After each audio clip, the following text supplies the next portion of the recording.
Friends, good afternoon. I'm with my guardian angels, my beautiful wise mother Ruhi, my awesome nephew Brandon. Hey.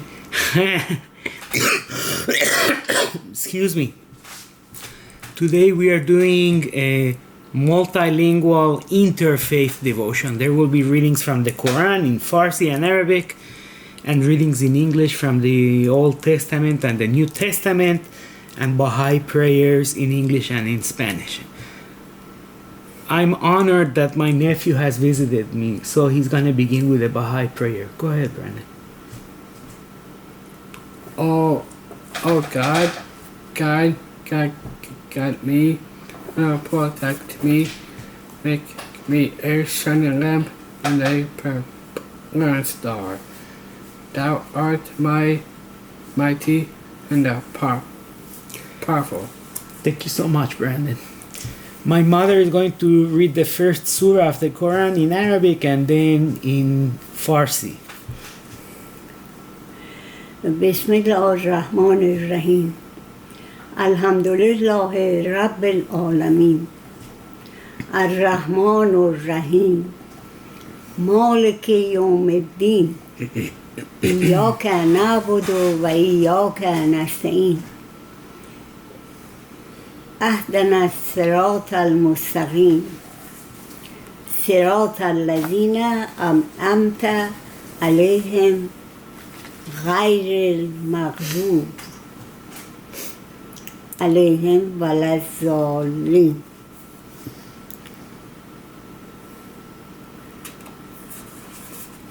This was in Arabic and in Persian. به نام الله بخشنده مهربان. ستایش مخصوص الله است که پروردگار جهانیان است، بخشنده مهربان است، مالک روز جزا است. تنها تو را می پرستیم و تنها از تو یاری می جوییم. ما را به راه راست هدایت کن، راه کسانی که بر آنان نعمت دادی، نه خشم گرفتگان بر آنها و نه گمراهان.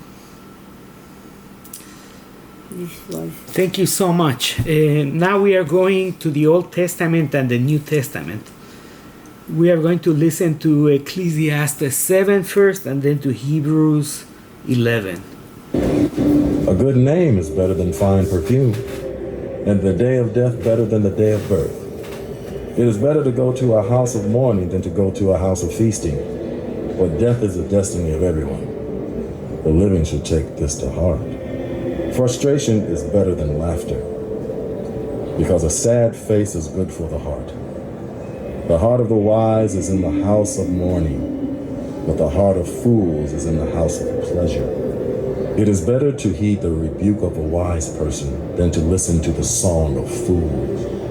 Like the crackling of thorns under the pot, so is the laughter of fools. This too is meaningless. Extortion turns the wise into fools, and a bribe corrupts the heart. The end of a matter is better than its beginning, and patience is better than pride.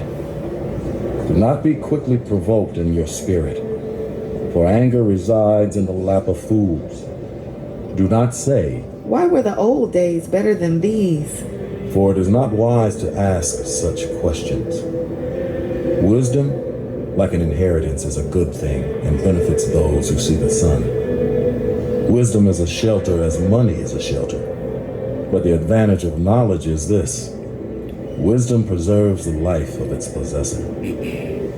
Consider what God has done. Who can straighten what he has made crooked? When times are good, be happy. But when times are bad, consider. God has made the one as well as the other. Therefore, you cannot discover anything about your future. In this meaningless life of mine, I have seen both of these: the righteous perishing in their righteousness, and the wicked living long in their wickedness. Do not be over righteous, neither be over wise. Why destroy yourself? Do not be over wicked and do not be a fool. Why die before your time? It is good to grasp the one and not let go of the other. Whoever fears God will avoid all extremes. Wisdom makes one wise person more powerful than 10 rulers in a city. Indeed, there is no one on earth who is righteous, no one who does what is right and never sins. Do not pay attention to every word people say, or you may hear your servant cursing you. For you know in your heart that many times you yourself have cursed others. All this I tested by wisdom, and I said, I am determined to be wise. But this was beyond me. Whatever exists is far off and most profound. Who can discover it? So I turned my mind to understand, to investigate and to search out wisdom and the scheme of things, and to understand the stupidity of wickedness and the madness of folly. I find more bitter than death the woman who is a snare, whose heart is a trap and whose hands are chains. The man who pleases God will escape her, but the sinner she will ensnare. Look, says the teacher, this is what I've discovered, adding one thing to another to discover the scheme of things. While I was still searching but not finding, I found one upright man among 1,000, but not one upright woman among them all. This only have I found. God created humankind upright, but they have gone in search of many schemes. From King Solomon. You can also read his Proverbs. He was indeed the wisest man alive. Now faith is being sure of what we hope. This is Hebrews 11, one of my favorite parts of the New Testament. For, and certain of what we do not see. This is what the ancients were commended for. By faith we understand that the universe was formed at God's command, so that what is seen was not made out of what was visible. By faith Abel brought God a better offering than Cain did. By faith he was commended as righteous when God spoke well of his offerings. And by faith Abel still speaks, even though he is dead. By faith Enoch was taken from this life, so that he did not experience death. He could not be found, because God had taken him away. For before he was taken, he was commended as one who pleased God. And without faith it is impossible to please God, because anyone who comes to him must believe that he exists and that he rewards those who earnestly seek him. By faith, Noah, when warned about things not yet seen, in holy fear built an ark to save his family. By his faith, he condemned the world and became heir of the righteousness that is in keeping with faith. By faith, Abraham, when called to go to a place he would later receive as his inheritance, obeyed and went, even though he did not know where he was going. By faith, he made his home in the promised land, like a stranger in a foreign country. He lived in tents, as did Isaac and Jacob, who were heirs with him of the same promise. For he was looking forward to the city with foundations, whose architect and builder is God. And by faith, even Sarah, who was past childbearing age, was enabled to bear children because she considered him faithful who had made the promise. And so from this one man, and he as good as dead, came descendants as numerous as the stars in the sky, and as countless as the sand on the seashore. All these people were still living by faith when they died. They did not receive the things promised. They only saw them and welcomed them from a distance, admitting that they were foreigners and strangers on earth. People who say such things show that they are looking for a country of their own. If they had been thinking of the country they had left, they would have had opportunity to return. Instead, they were longing for a better country, a heavenly one. Therefore, God is not ashamed to be called their God, for he has prepared a city for them. By faith, Abraham, when God tested him, offered Isaac as a sacrifice. He who had embraced the promises was about to sacrifice his one and only son, even though God had said to him, "It is through Isaac that your offspring will be reckoned." Abraham reasoned that God could even raise the dead, and so, in a manner of speaking, he did receive Isaac back from death. By faith, Isaac blessed Jacob and Esau in regard to their future. By faith, Jacob, when he was dying, blessed each of Joseph's sons and worshipped as he leaned on the top of his staff. By faith, Joseph, when his end was near, spoke about the exodus of the Israelites from Egypt and gave instructions concerning the burial of his bones. By faith, Moses' parents hid him for 3 months after he was born, because they saw he was no ordinary child, and they were not afraid of the king's edict. By faith, Moses, when he had grown up, refused to be known as the son of Pharaoh's daughter. He chose to be mistreated along with the people of God rather than to enjoy the fleeting pleasures of sin. He regarded disgrace for the sake of Christ as of greater value than the treasures of Egypt, because he was looking ahead to his reward. By faith, he left Egypt, not fearing the king's anger. He persevered because he saw him who is invisible. By faith, he kept the Passover and the application of blood, so that the destroyer of the firstborn would not touch the firstborn of Israel. By faith, the people passed through the Red Sea as on dry land, but when the Egyptians tried to do so, they were drowned. By faith, the walls of Jericho fell, after the army had marched around them for 7 days. By faith, the prostitute Rahab, because she welcomed the spies, was not killed with those who were disobedient. And what more shall I say? I do not have time to tell about Gideon, Barak, Samson, Jephthah, about David and Samuel and the prophets, who through faith conquered kingdoms, administered justice, and gained what was promised, who shut the mouths of lions, quenched the fury of the flames, and escaped the edge of the sword, whose weakness was turned to strength, and who became powerful in battle and routed foreign armies.